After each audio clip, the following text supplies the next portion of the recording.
Hi, and welcome to Dying to Live, our Encore webinar presentation for this workshop where we learn about the three biggest mistakes that keep survivors of abuse and other trauma stuck, silent, and stressed.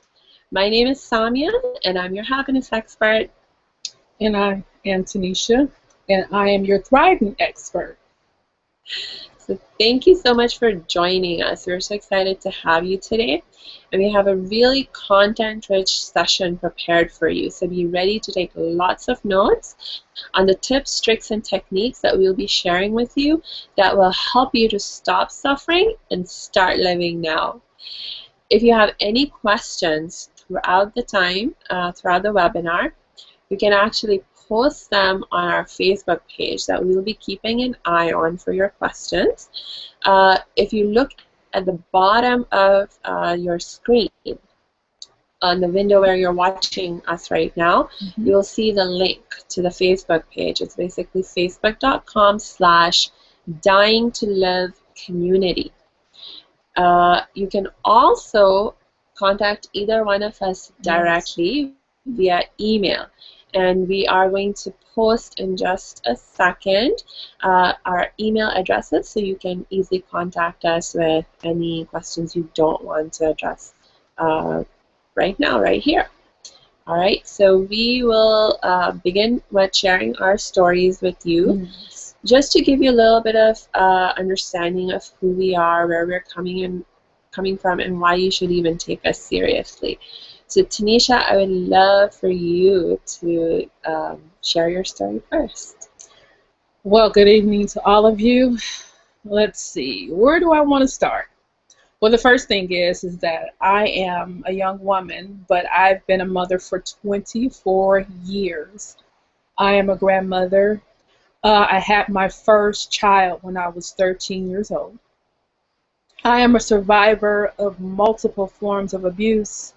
I've survived domestic abuse twice, meaning that I went through it with my mother, who unfortunately lost her life going through her trauma. And then after losing her, I also went through my own relationship, which was abusive, which resulted also in three beautiful children. But um, have a lot of experience in areas of trauma, surviving domestic violence abuse, surviving sexual abuse, surviving emotional, mental, physical abuse, and even, to the point where you feel like you're dying spiritually. But to give you a more in-depth understanding of where I'm coming from, let's see. My mother had me when she was 14.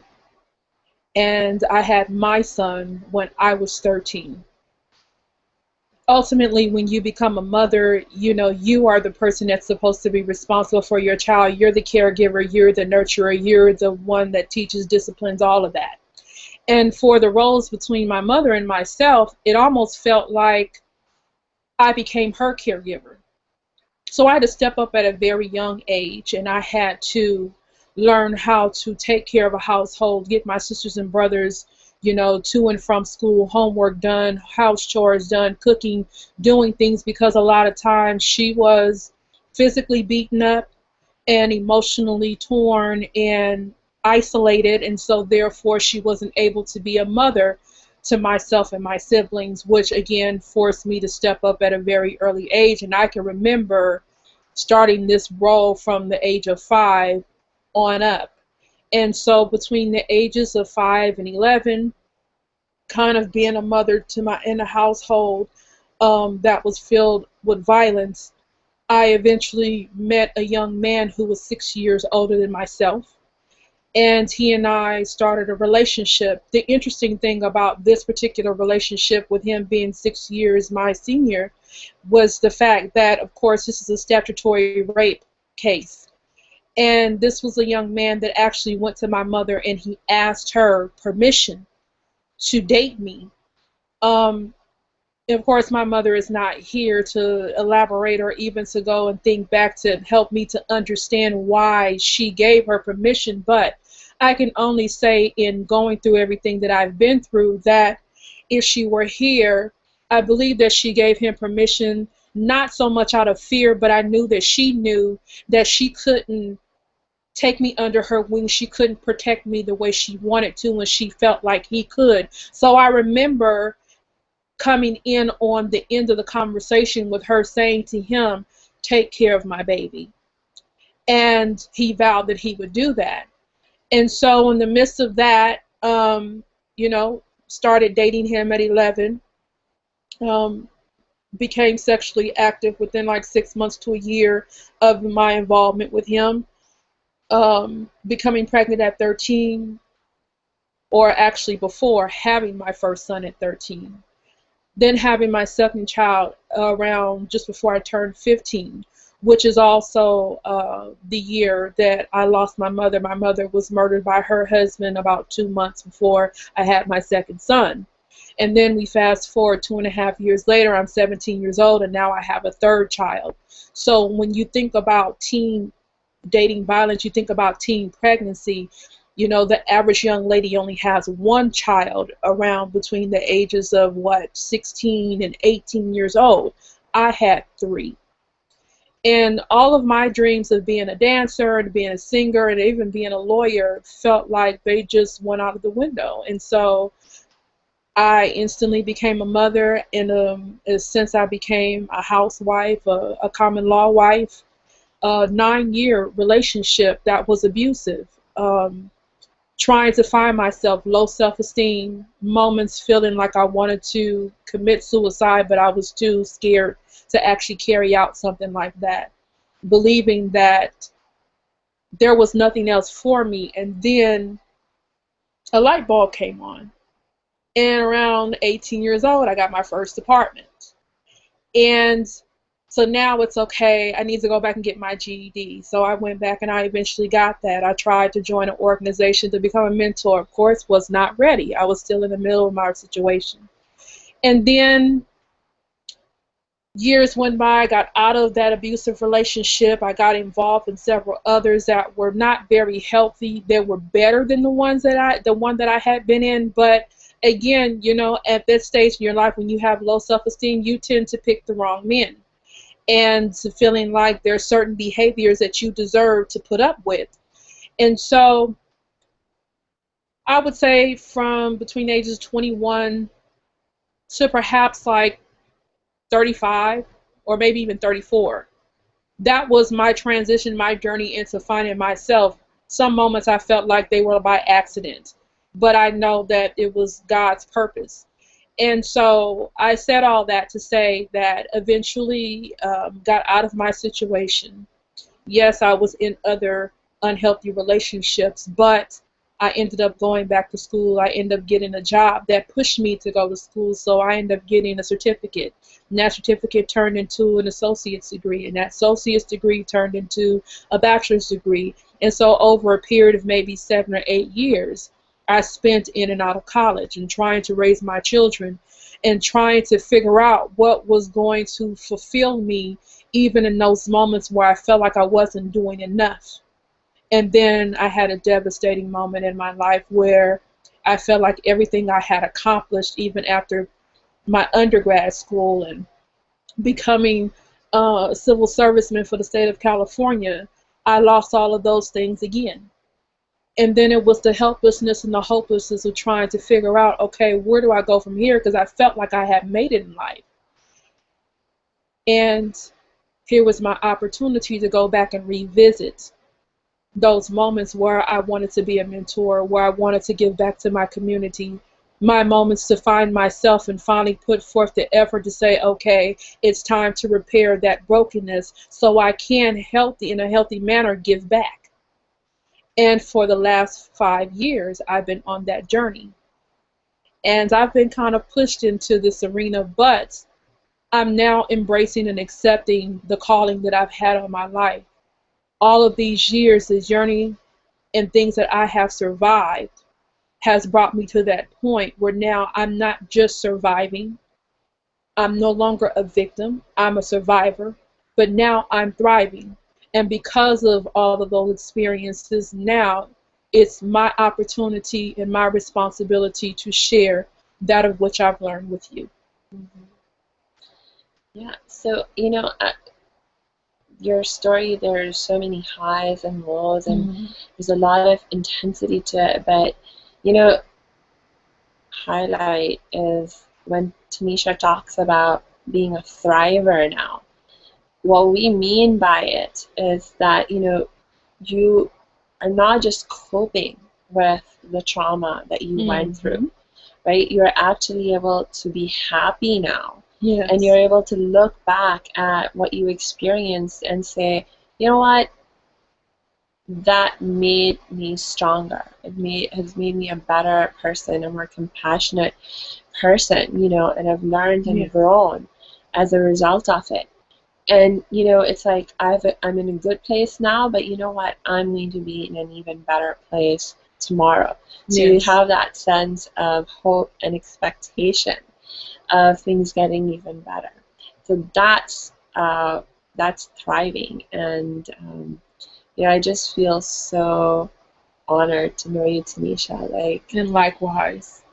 Thank you, thank you. I know it's like when we, Tanisha and I met, it was at an event where it was a Voices of Violence, or Faces of Violence. Yes. And we were both sharing our stories. And I so connected, even though like the traumas that you have been through are different from mine. There are certain, things that they're similar in terms of, for example, the mistakes that we made in our journey to healing and moving from being just survivors to thrivers. So let me actually, this is a great time for me to jump in and share my story. So my story also starts when I was pretty young. I was around 8 years old, and I was leading a really very normal childhood. Actually, I was living as part of a big joint family system in a small town in India. And we were a very close-knit family, and I was very well protected. And,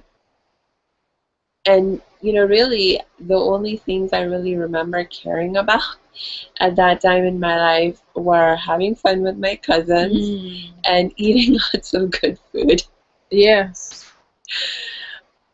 But then something happened that just changed all of that for me, and just just shifted my life in a completely different direction. And what happened was that I was sexually abused.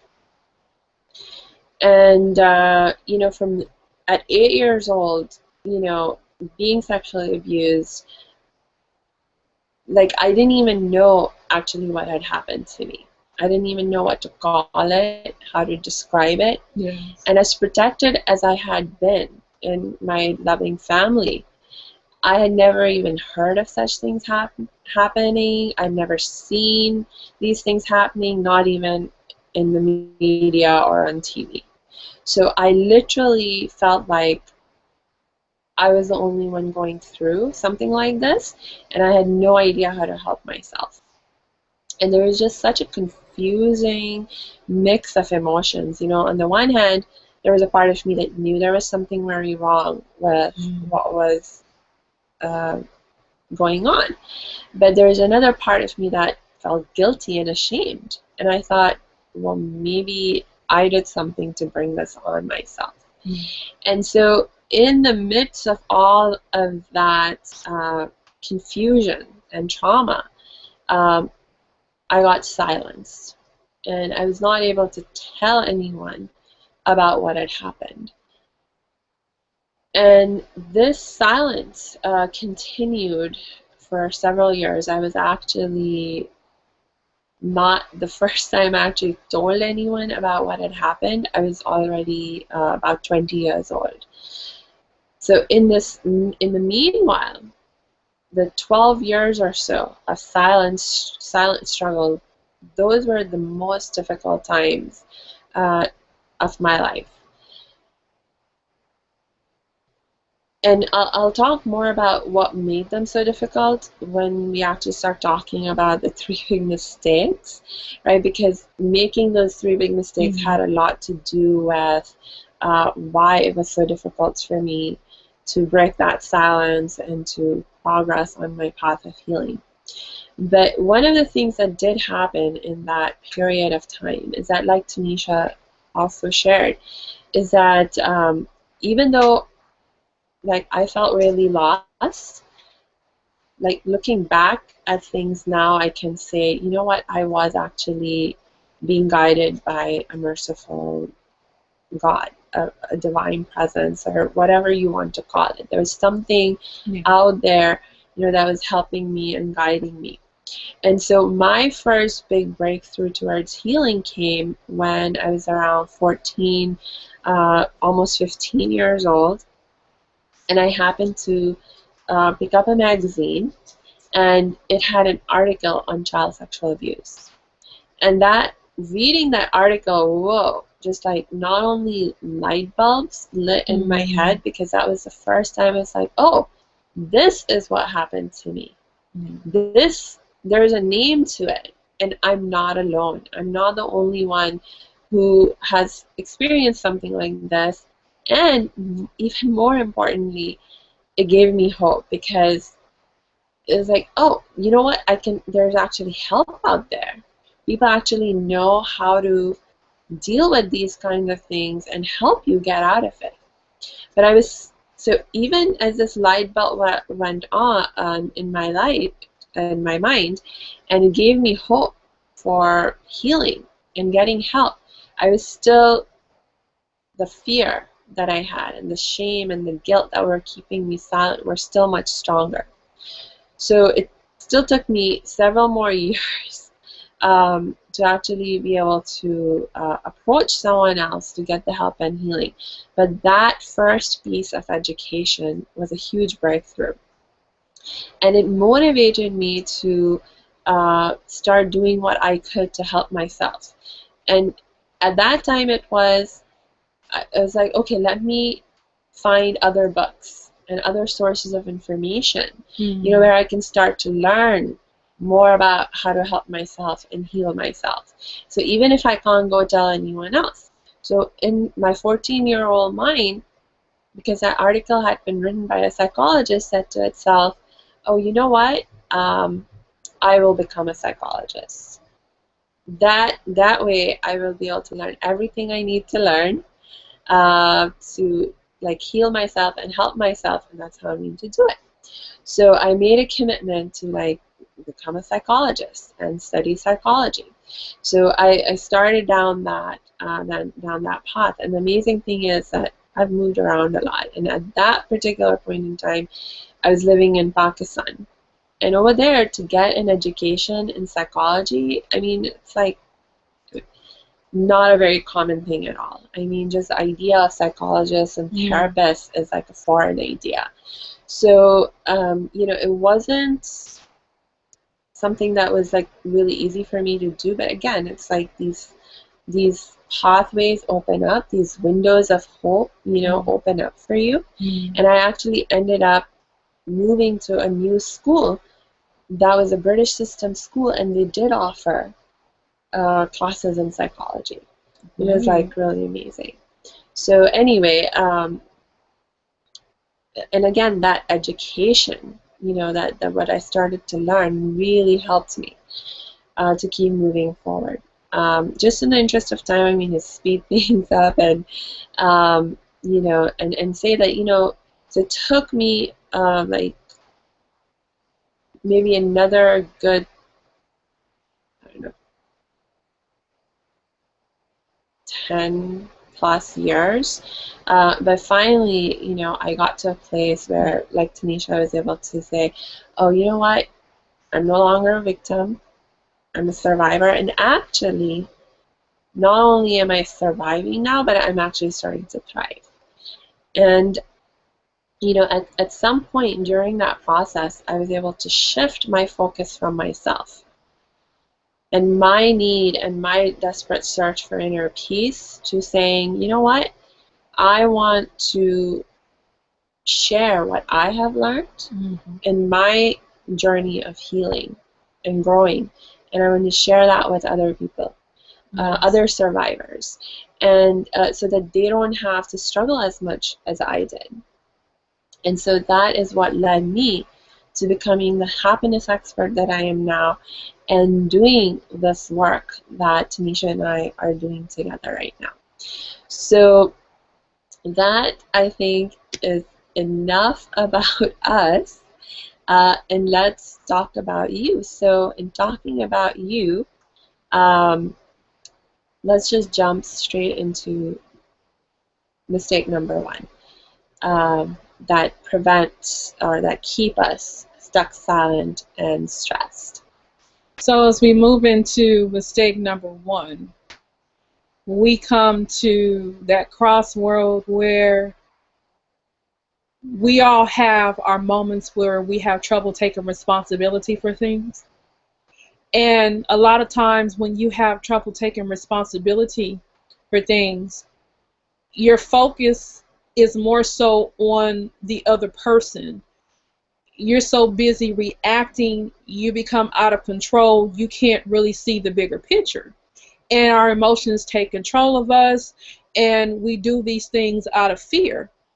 And to give an example of not taking responsibility, like I shared in our first presentation, the one we did weeks ago, I had a friend that gave me a call, and she was so upset, and she was angry, and all she could share with me was the fact that she had a conversation with her business partner that became angry and irate, and they got to the point where she shut down and she couldn't hold the conversation any longer. But the most significant thing and focus of the conversation was all about what her business partner had done and her perceptions being wrong, and it's not my fault, and she owes me an apology, and I don't want to speak to her anymore. And so what I did is I listened to her, but then I stopped her. And I asked her a few questions, and one of the questions I asked her was, when she and her business partner were sharing in regards to what the issue was, ultimately the issue was that they were at their business space. One partner believed that the other had an attitude, the other believed that the other had an attitude. They're pointing the finger at each other, and both of them are saying, no, I don't have an attitude, you had an attitude. So I asked my friend, because I know her, I said,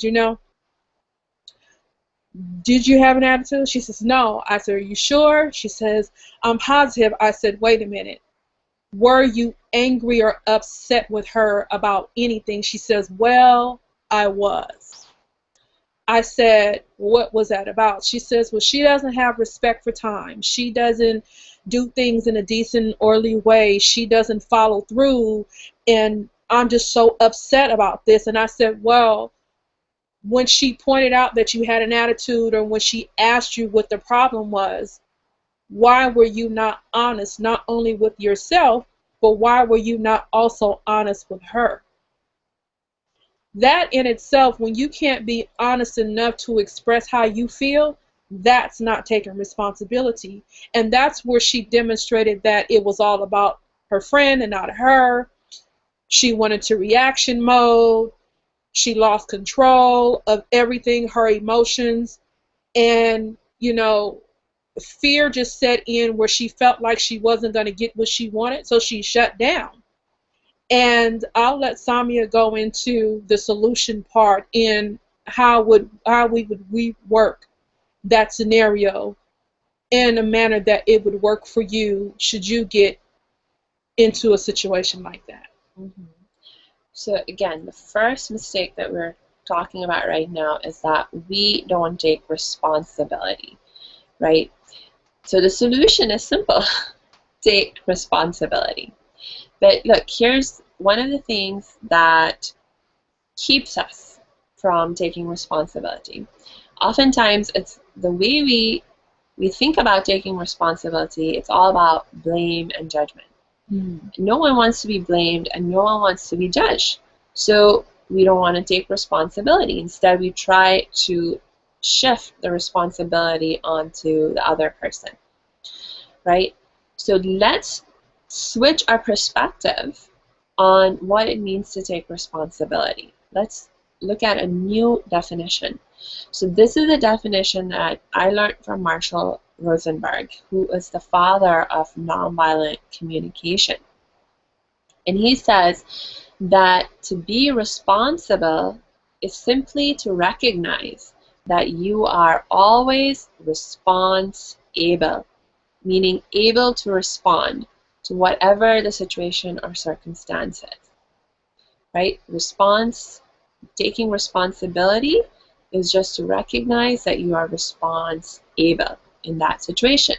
So this has nothing to do with blaming or judging, not even yourself. There's no need for you to blame or judge anyone, including yourself, in taking responsibility in this kind of way, right? So to help you take responsibility in this way, you can ask, one thing that you can do is ask yourself the following question. What can I do with what I have to help me move forward in this situation? What can I do with what I have to help me respond to this situation, right? And again, asking that question from a place of just being curious and exploring options rather than blaming or judging, right? So in a situation, a scenario of the kind that Tenisha gave an example of, right? What could being response-able have looked like? Well, one thing, for example, Tanisha's friend could have done is, acknowledged her own feelings and taken responsibility for them. So saying, okay, recognizing that, okay, I'm feeling angry. You know what? I can still respond in this situation, and I can choose how to respond. I can choose to respond with blame and judgment, or I could choose to respond some other way. So maybe one other way could be honestly expressing how I'm feeling and allowing the other person to see that emotion and that in a much more vulnerable way, right? So you say, you know what, I'm feeling really angry right now, but not just stopping there and expressing, because, and saying why maybe you're feeling angry. What is it that you're needing in that moment? So one of the things that she was needing in that moment was some sense of respect and having respect for her time, right? So it's like, I'm feeling really angry right now because I have a need to use my time efficiently, to use it effectively, to not waste my time. And right now, the way this situation unfolded, I thought that my time was being wasted, and that made me angry. Right? So you honestly express what you're feeling and why you're feeling that way. In other words, what you are needing, right? And then you can make a request. So what I would like to do, or what I would like for you to do, is to please be more respectful of our time in the future and be here when we agree.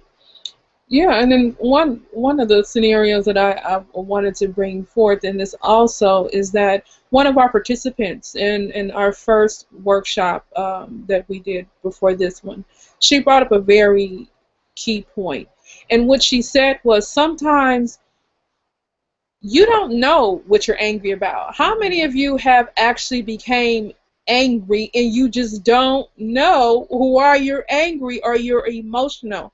And a lot of times we go through the extra drama trying to figure that out. But it's okay to simply say, you know what? I'm upset. I'm emotional. I'm not feeling well. And honestly, I don't know why. I'm just feeling this way. So can you just give me a moment? The main thing is being able to respectfully and perhaps in a calmer and a positive manner, be able to share that there is something wrong, being able to be honest with yourself. Because when you're able to be honest with yourself, you can be honest with others. Mm-hmm. But my whole point of interjecting is just to say that you remember that point, that sometimes it's okay not to know specifically what's going on, but to be able to acknowledge and express that there is something, to give the other party an opportunity kind of back up, kind of be a little bit more sympathetic, or to be in your presence or remove themselves from your presence to allow the whole situation to kind of go into a more positive place. Right. I mean, that's just another great example of how someone is able to respond in a situation like that. So again, when you, whether you, so right now we just went over 2 possible ways that someone is able to respond in this kind of scenario. 1, you could honestly express how you're feeling and what you're needing and make a specific request of how you would like things to be. Yeah. Right? Or you can acknowledge your feeling, and if you don't know what you're feeling and needing and wanting, then you can just be like, hey, give me a moment. I need a break, and step away. And and then when you step away, you can take some more action to help yourself calm down and maybe figure things out that way, rather than continuing the fight in the moment or escalating the tensions in the moment. Yes. Cool. So any questions so far? Okay, so I don't see any questions so far, so great. We'll just go ahead, keep moving on to mistake number 2. Which is, for the lack of a better term, one of my favorites. Well, I'll say that to say that I found myself in this position so many different times. I have, given that, to go back to my story where I said that I had became basically a caregiver in doing things in a household for my mother because she couldn't at 5 years old. So when you start off doing for others at such a young age, or you become in that point where you are a caregiver for so long, you have this lone wolf syndrome that 9 times out of 10 you develop. Also, the mentality that you can save the world. Everyone needs you to solve their problems. And the only one that's going through this is who? You, myself. We're the only ones that are going through. Nobody else is experiencing this. You must do everything on your own. You must take on responsibilities, take on things that do not necessarily belong to you. And so to kind of go into giving an example, how many times have you decided you wanted to plan a party? You're planning this huge gala.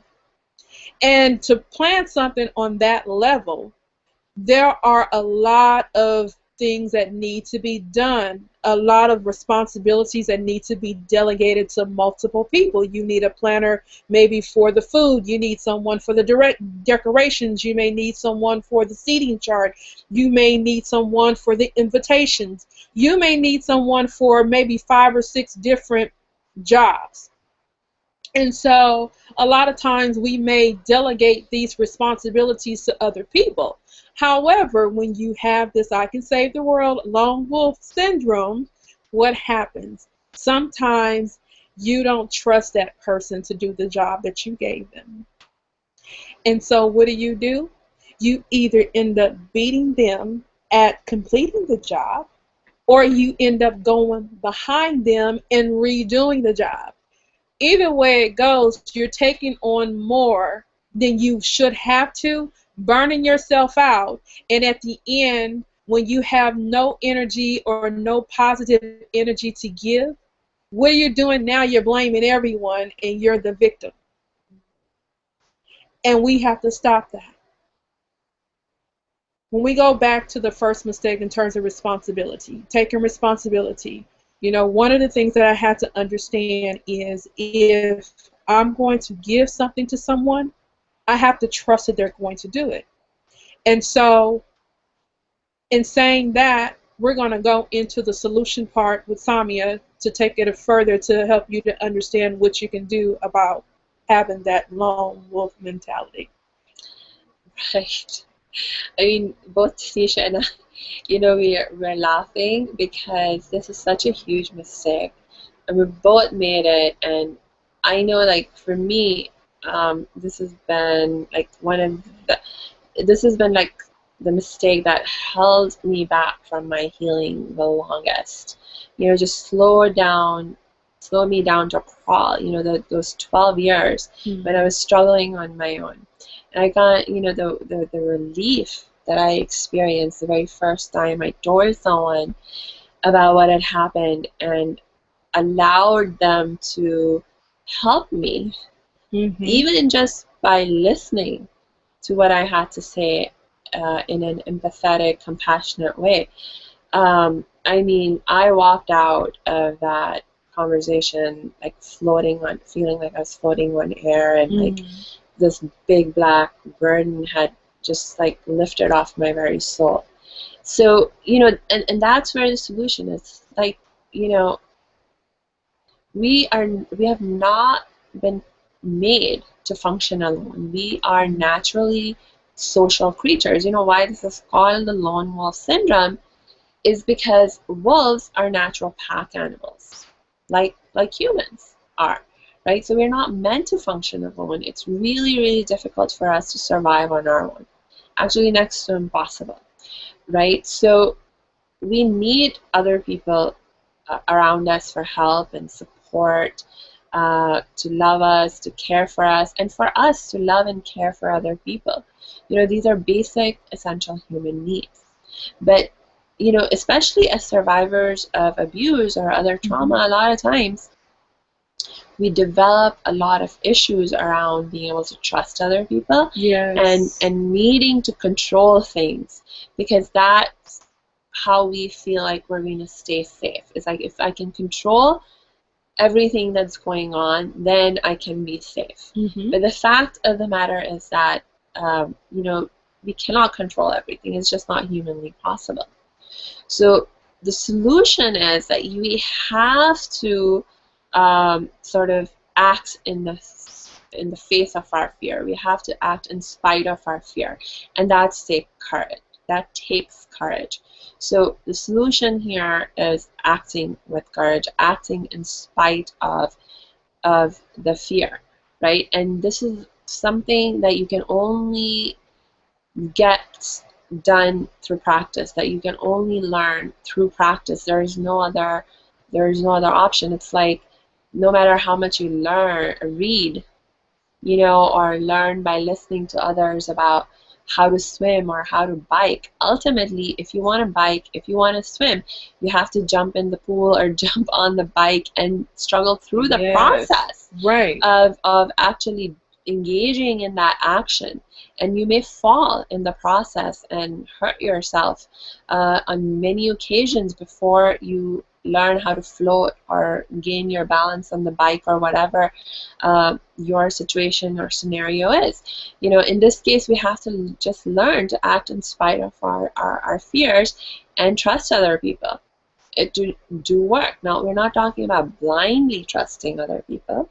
There are all kinds of things that we can do to put safeguards around us, to learn to judge people and their ability to effectively do or help us in the ways that we need them, right? Right. I mean, again, like, remember Tenisha, you was sharing with us that after, she got out of her first relationship where there was a lot of abuse, she made mistakes.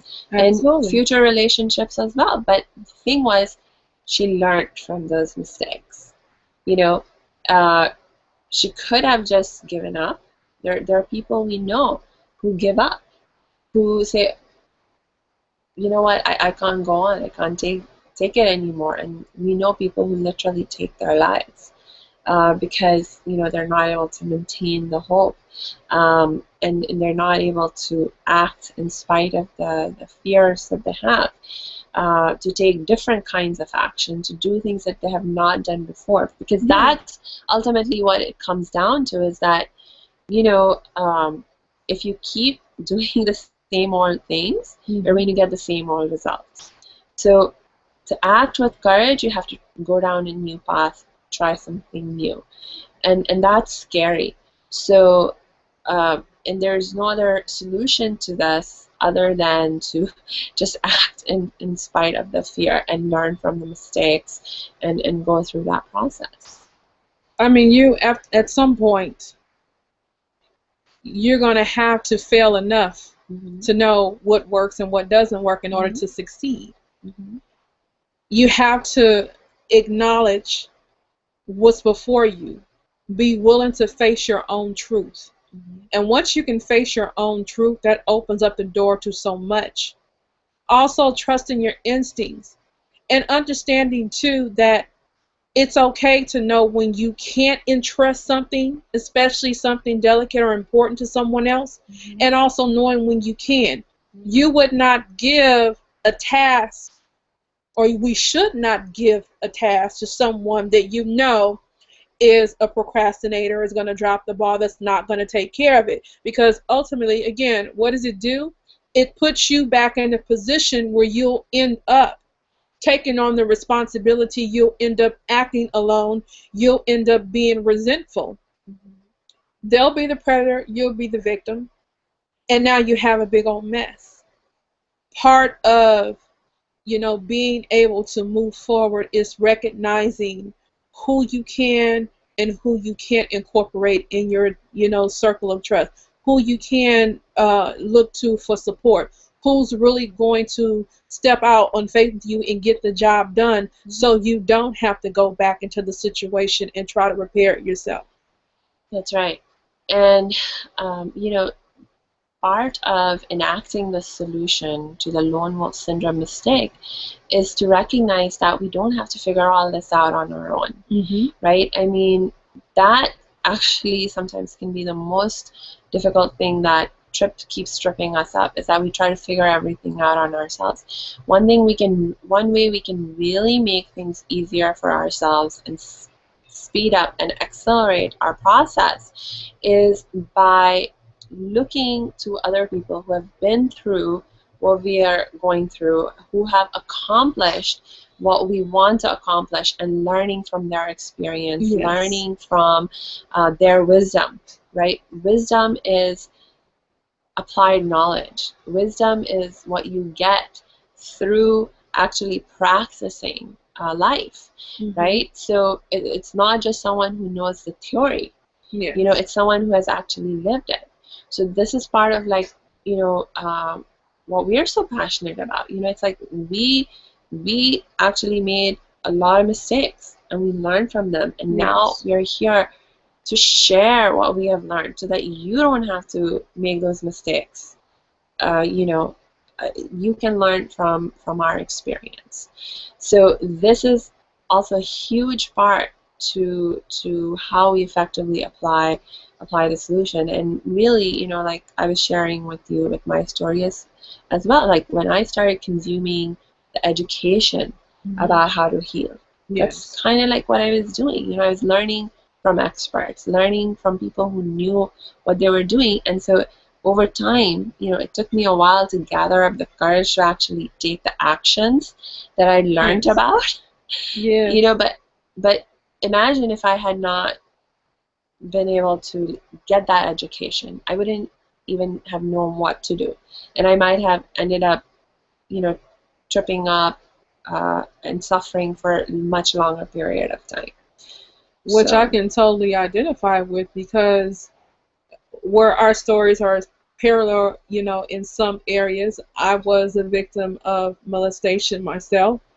And I went through a period where for several years I had dreams and anxiety attacks in regards to my mental and my subconscious reenacting what happened. and I didn't understand what was going on. And until my predator, he approached me again when I was about 4 years older. I think I was about 9. And it came back to me like, these are not just dreams. He did this. And unlike Samia, I went and I told my mother immediately, and an action was taken.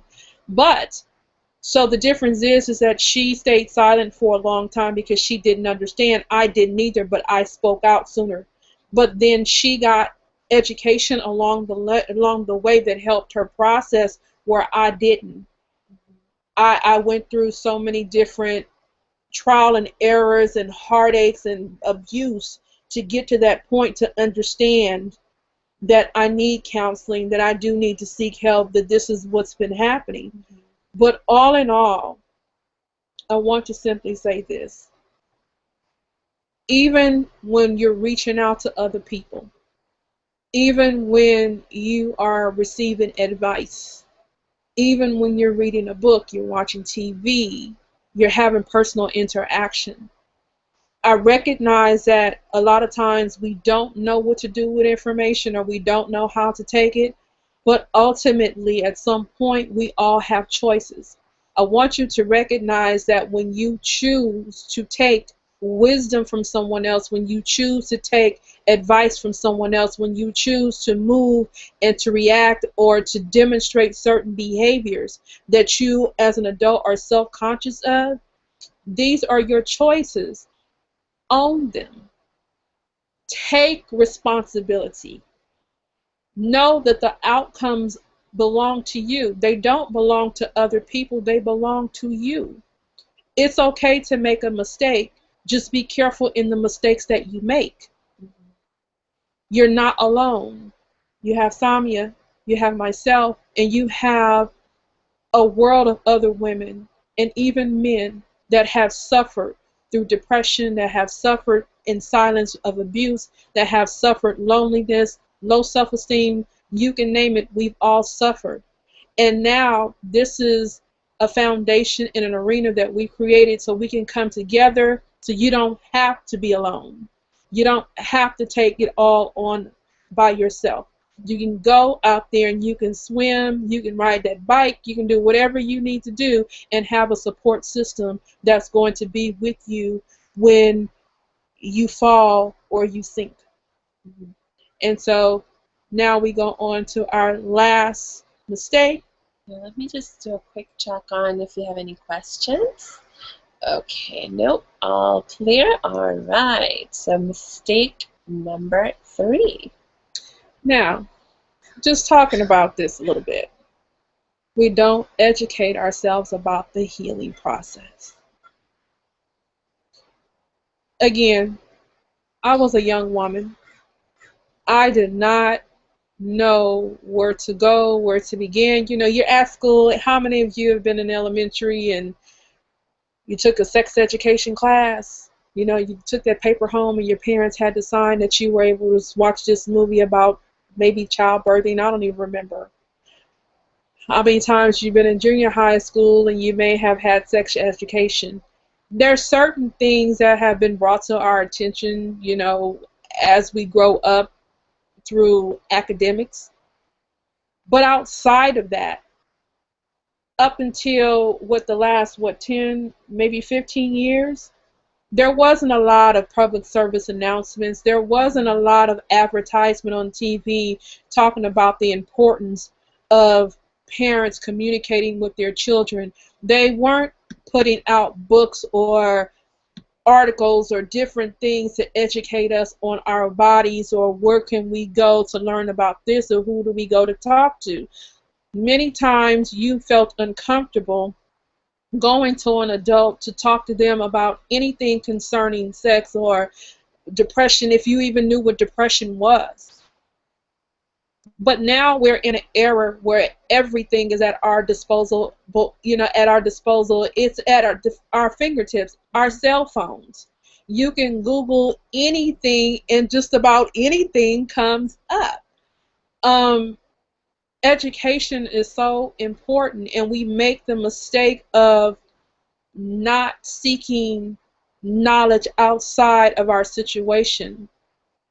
We tend to think that we're going crazy. There's something wrong with us. I don't know what to do. I don't know where to go. Even sometimes you find yourself trying to reinvent the wheel, which could take forever. But in that process, there's a way to deal with that, and Samia will get into that portion of it. Right. So when we start talking about the solution to this mistake of not having educated ourselves about the process, we actually want to help you right now gain an understanding of what the trajectory of growth and healing from trauma can look like. So we have actually made a formula. It's a 3-step survivor to thriver formula, and it shows you the problems and solutions and the benefits that you can receive by engaging in this journey of growth and healing from trauma. So just give me a quick sec while we go into screen share. And I believe this is good. All right, so you can see our screen right now, our document. Yes, you can. Excellent. Okay, so there we go. Awesome. So it's a 3-step formula or 3-step process.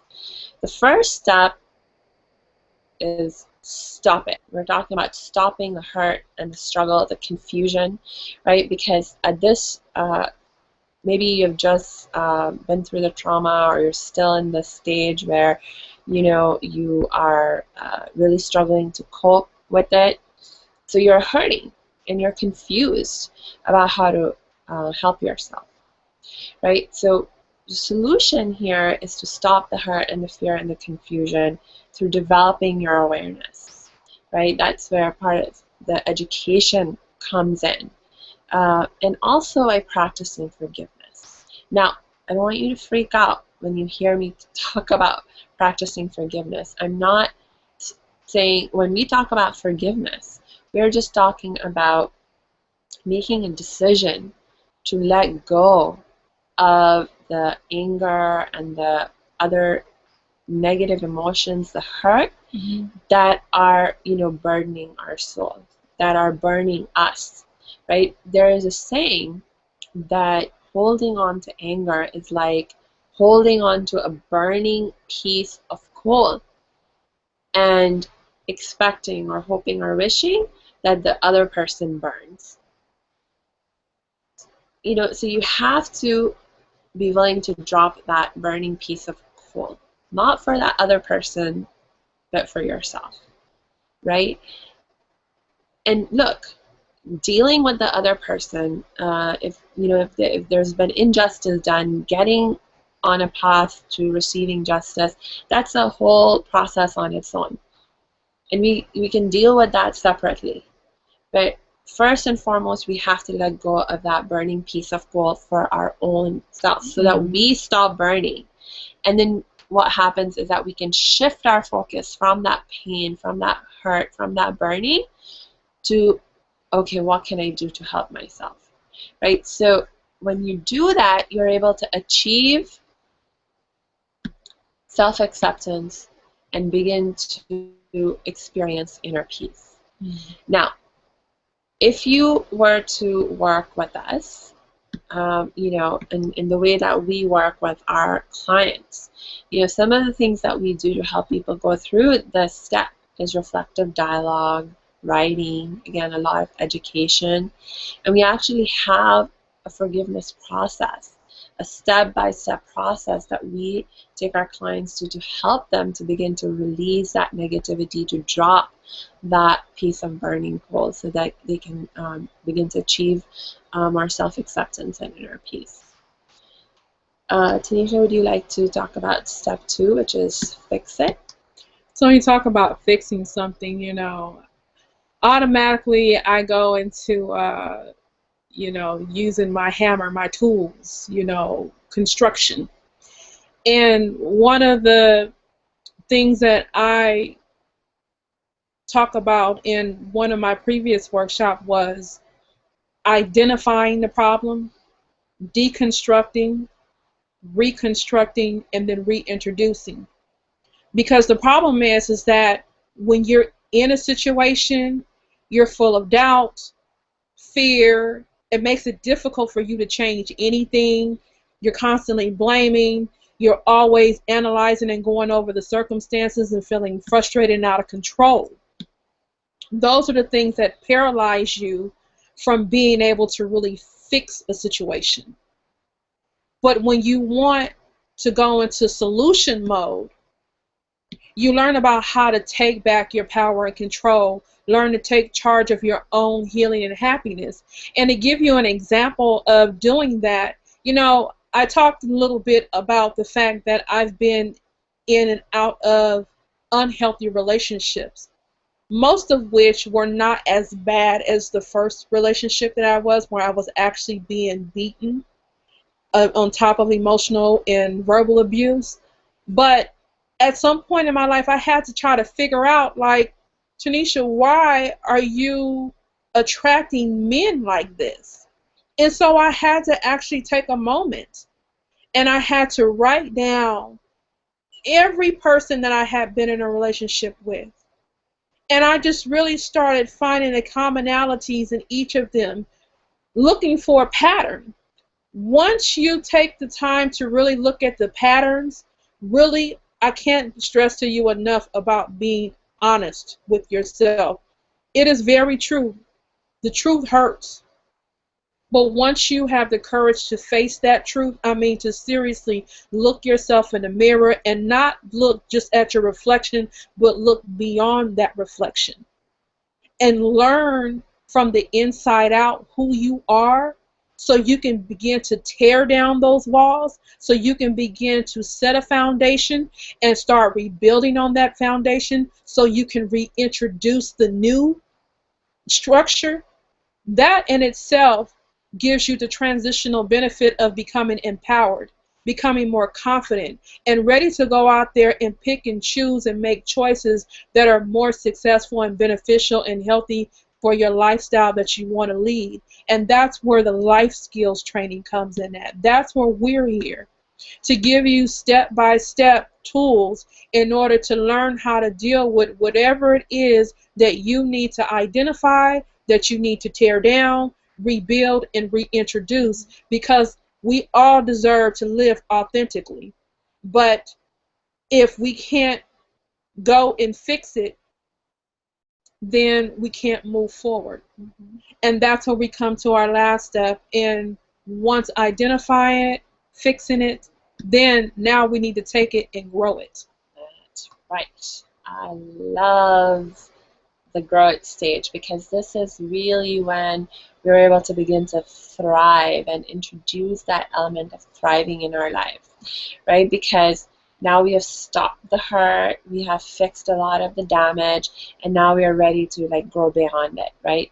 So remember, when I was telling you before, what we mean by thriving is that you have moved beyond just coping and beyond just surviving, and now you want more in your life. It's not enough for you. Good is just not good enough. You want greatness, you want excellence, you want beauty and joy in your life, right? So we refuse to settle. Yes. We refuse to settle, and we say, I'm going to get more. I'm going to actually be happy, and I'm going to come out of this experience, this trauma, better and stronger, more compassionate. Yes. Typically there have been moments where going to school was a big accomplishment for me. Because again, being such a young mother, being plagued with a lot of the trauma that I had sustained and the mental capacity in which I was in, society says that I wasn't supposed to make it. So yes, I went to school and I got my certificates and I got my degrees. But there were moments even after I accomplished those hard tasks and those challenges for me that I sat back and I was like, it just felt like this wasn't enough. there was something more. And even through the devastation of certain circumstances that pushed me into this arena, what we mean by not settling, striving for greatness, is that I had to come back to that space where I'm like, okay, now that you have the experience, you survived that experience, now you have the education, now it's time to bridge the gap. When you bridge the gap between your education and your experience, you can move forward to teach, you can move forward to share, you can move forward to be a support system to someone else that's trying to find themselves.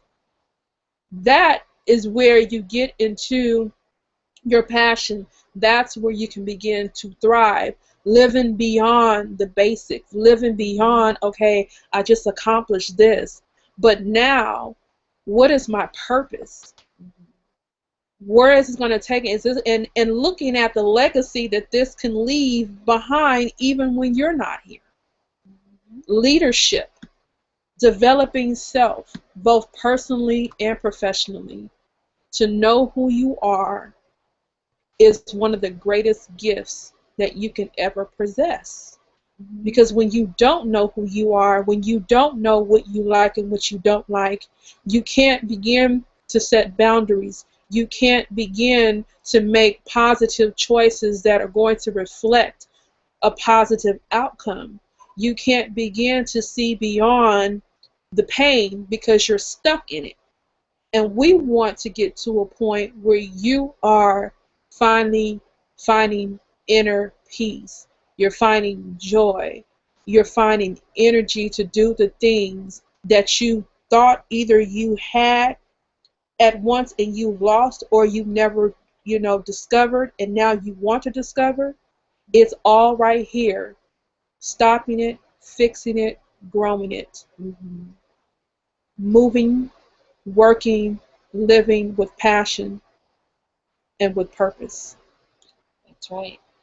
And again, this is not something that you need to do alone. We are here to help you and support you through that process. So we actually want to talk to you now about how we can do that for you. Okay, so we have actually created a class, a program that really digs deep into living this formula, the survivor to thriver formula, so that we can be there as your support structure, as your accountability structure, to help you actually practice and live the teachings.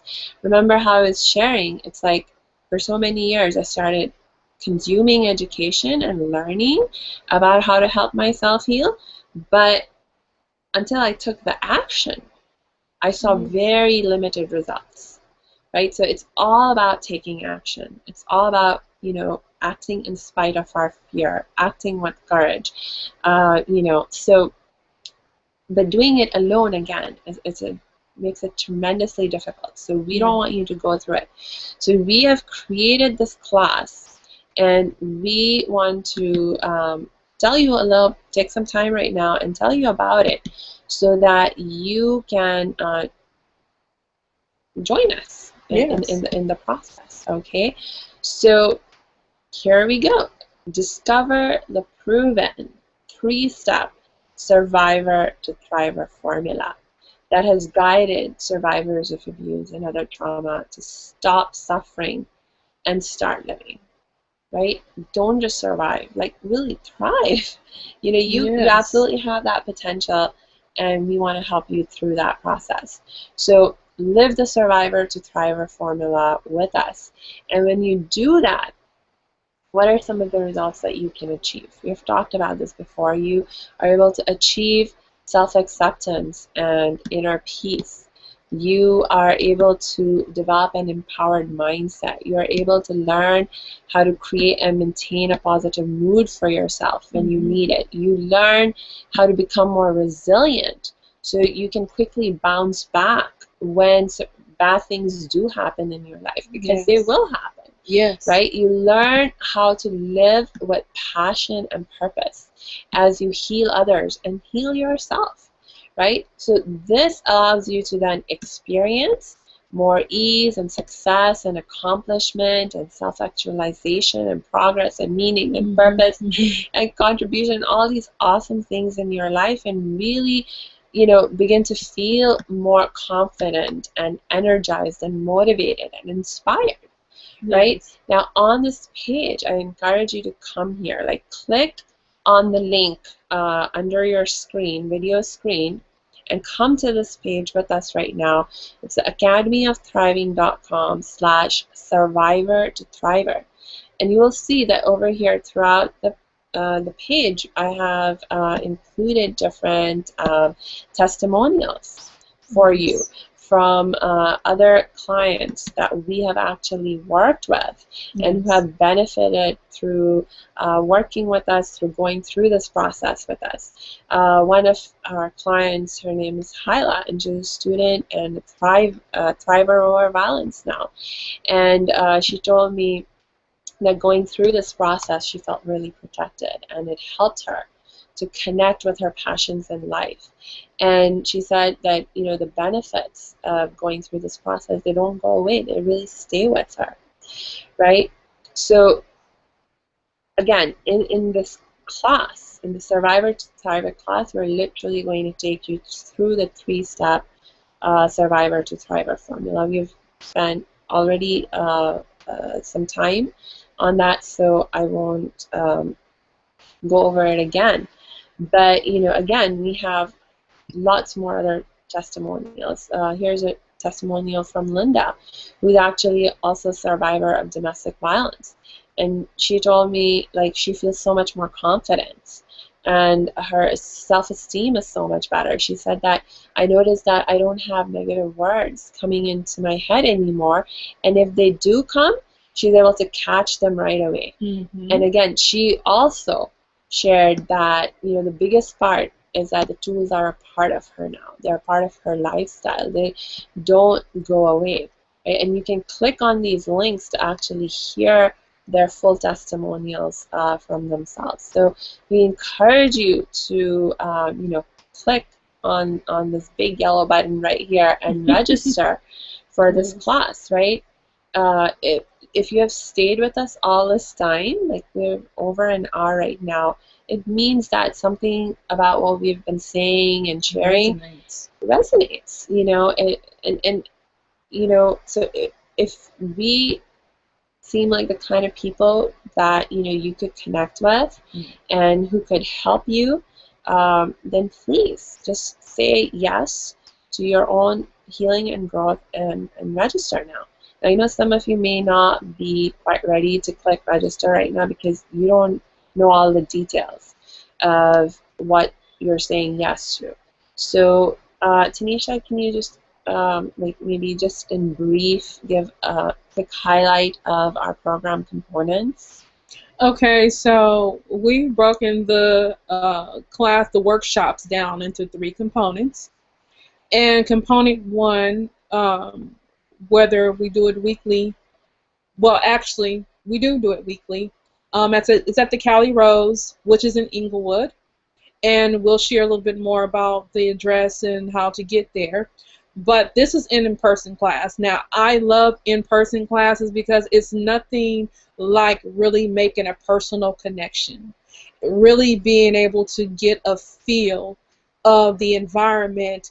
And what I love so much about the Cali Rose is that it's such a positive energy just coming through those walls. When you walk in, you just feel like you want to take a nice, big old breath of fresh air of peace and joy and calmness. Very cheerful space. Yes. And, you know, in this in-person class, we'll go over the 3 steps, which we will break down into concrete and bite-sized weekly lessons. You'll receive detailed step-by-step actions, clearly outlined strategies, exercises, examples, templates. We will focus on each step for 4 weeks. Gives you some time to really understand, learn, digest, and begin to demonstrate what you've learned. We don't want to move too fast. We want to really, really let each step sink in. And so this is a self-contained module. No one's holding anyone hostage. But we want you to make a personal commitment, because when you make a personal commitment to invest in yourself, then you'll follow through. And you'll be asked to commit to participating in one module at a time. We won't overburden you, and we would like you to take a moment to take into consideration if this is a step that you want to begin with. Then you have the opportunity to come and register for that at the time. Basically, the first module is a stop it phase, right? Or step. So if you are someone who's still struggling with your trauma, your experience, and you're still hurting and in that state of confusion, then this is the right module for you to begin with. If you feel like you're already beyond that step and you're ready to fix it, learn those skills that really help you to take back your power and control, learn those life skills like how to develop and maintain a positive mood, how to get more resilient, for example, then you can skip over step 1. I mean, I honestly would love for you to start with step 1, but if you want, you could start with step 2 when we are ready to start with step 2 in about, well, just over 4 weeks, right? Because we're going to start the step 1, module 1 next week, actually. So that's just this is August. It's August 27th. That's right. Which is a Wednesday at 7 p.m. So we'll start off with 4 weeks of Stop It, and then we'll move on to Fix It. That will be the second 4 weeks, and then the last 4 weeks will be the Grow It. Yeah. The next thing is that we have created 2 pages. One is a closed group. These are for the women that participate in our in-person classes. Once we begin to get started, we're not going to lie to you. Certain feelings, emotions are going to resonate with you even when you're not in class. We want to give you an opportunity to still connect with us as well as the other women, but in confidence. This is not open to the public. This is only going to be shared amongst the women in this group. To keep all of your information confidential, we want to be sensitive to all of what you're feeling, what you're going through, what you like to discuss, whatever it is you want to put out on the table or share. This group on Facebook will be closed, and it will be specifically and exclusively offered to you, those that care to come in person. Everyone will have to sign a confidentiality clause, making sure that we keep what we say with each other, amongst each other, and not outside of the group. We also have a page that is open to the public. Now, this is the page where you can go and you see different posts. We post, both personal and professional sayings, things to give you inspiration every day. This is a page to allow you to network and to connect with other people and to get different resources, and even post your questions, challenges, and even get some of your questions answered, but this will be open to everyone. Yeah, so if you're not quite ready to join the class, then you can still join us on our open Facebook group. It's called the Dying to Live community. So it's like, again, that's actually where you can post your questions even right now. If you have any and you want to chat with us right now, just go to facebook.com/dying-to-live-community. That's an open group, and if you're not ready to enroll in the class, you can still join that open group and connect with us. So by the way, I do want to mention, I know we're running a little short on time, so I do want to mention we will be making video recordings of all our sessions. So if you happen to miss a class, don't worry, we will send you the recording so you can catch up on what's going on. Actually, you may be someone who's out of town right now. I know some people watching us right now are not in California, so it's not the best experience to if you're like not able to come to any of the in-person classes, right? However, you can still register for the class, and you will still receive the video recordings because you have registered for the class. And you can still connect with us in our closed Facebook group and get support. And actually, that brings me to two really awesome bonuses that we want to offer you. And right now, I'm really going to highlight just one of these bonuses. These are 4 crisis call passes. And so this is like whether you are in LA and able to meet with us in person or not, you will be able to schedule calls with us, up to 4 calls, 2 with Tenisha and 2 with myself. So anytime you are going through the class and you feel like there's a crisis at hand and you're struggling to deal with it, you're struggling to apply the lessons you're learning in the class to handle the situation effectively, you will have the ability to connect with us personally over the phone. And we will walk you through that time, right? And these 4 crisis calls are just for the first module. Actually, Yes. right now, because right now all we are asking you to do is commit to the first module. You can use these 4 calls within the time that you have, the 4 weeks that you have. So it's like you could talk with us like once a week. Outside of when you're actually having classes. So I think, that is, and we're really doing this from a place of service. Like, we want to really, really help you. So, and we don't want money to be the reason why you say no.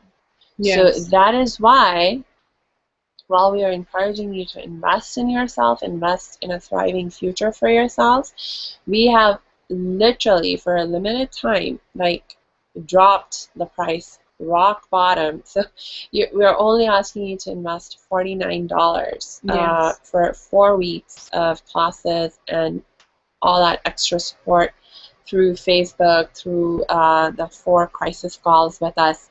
And you know what? We could have easily made this class free, again, because we are coming from a place of service.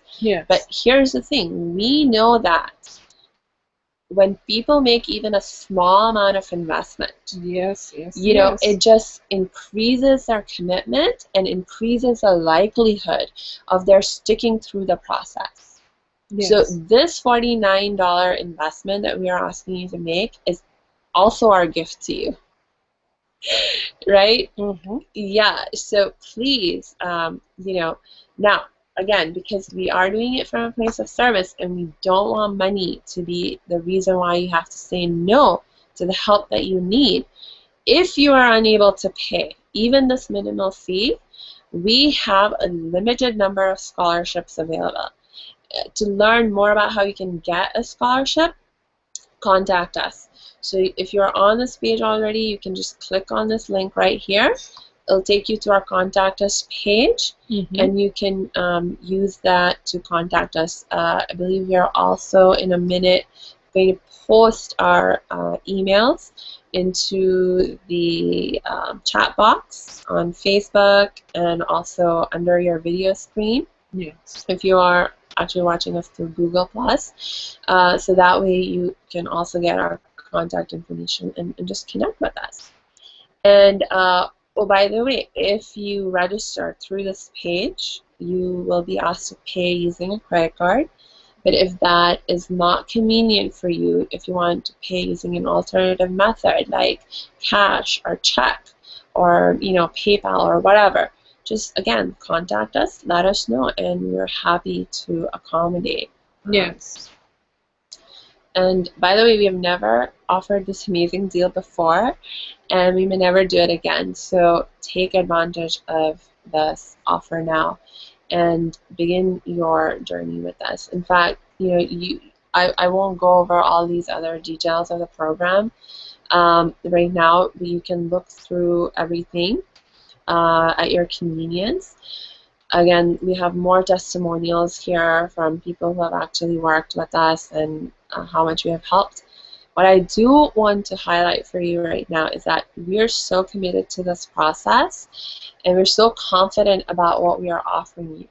and how it can help you is that we are actually willing to give you a 30-day money back guarantee, right? So if you can enroll in the class right now, you can get access to the classes, come to the classes, get the videos from us, connect with us, take advantage of the 4 crisis calls that we have to offer, all of that. And if you still find yourself, you're not satisfied at the end of 30 days, from when you register, we will give you your money backs. Money back, no questions asked, no monkey business, right? So you literally have nothing to lose. Risk free. Yes, absolutely. So, and let me say this. I totally understand for some of you that are in a place of you're not sure. You question whether or not this is really for you.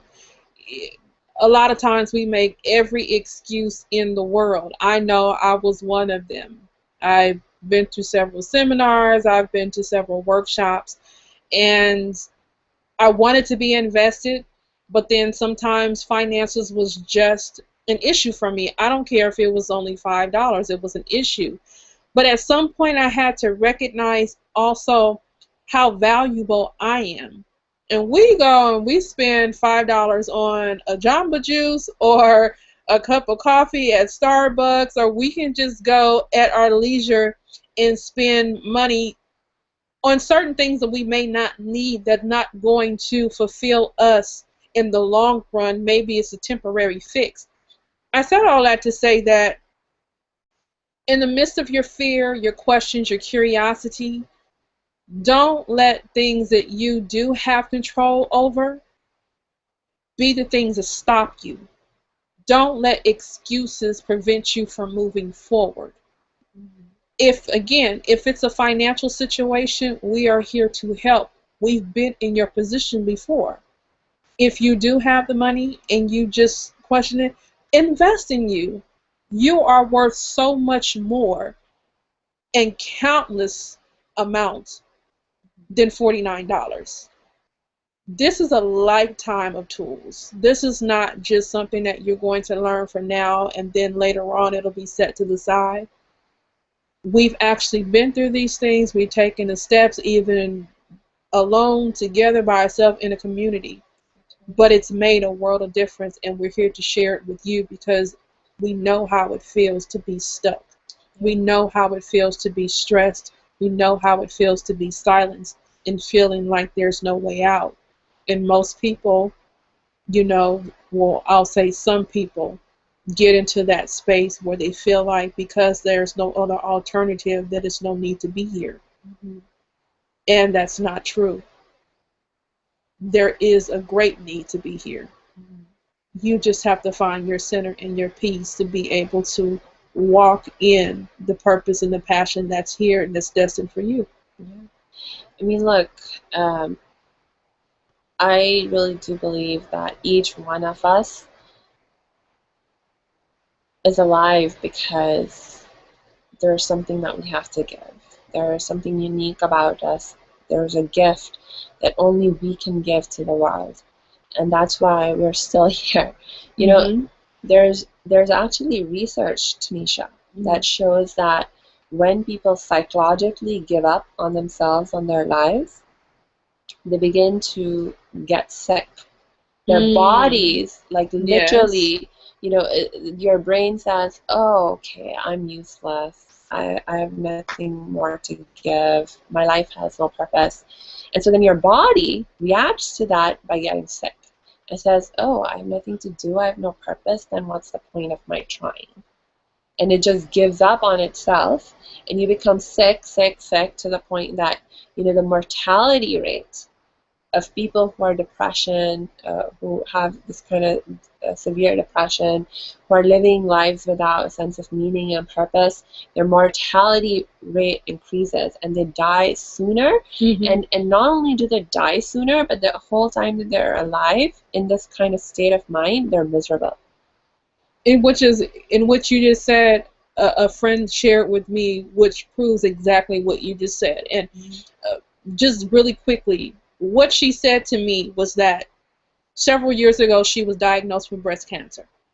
Now, you know, if you look at a lot of your friends or family around you that find out that they are diagnosed with some type of terminal illness, and all of a sudden within weeks or months they are gone, some of them, not all, but some of them gave up the moment they found out. You wonder why people didn't appear to be sick until they found out they had something. This woman in particular, the moment she found out she was diagnosed with cancer, she became proactive. She made a decision she wanted to live.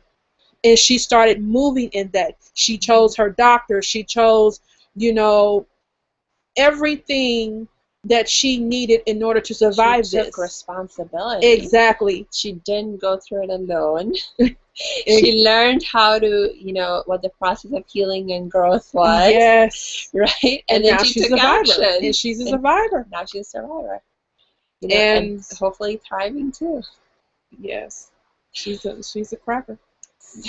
She's a firecracker, still going strong. Yeah, so please do not give up on yourself. You have a gift to offer. You are here for a purpose.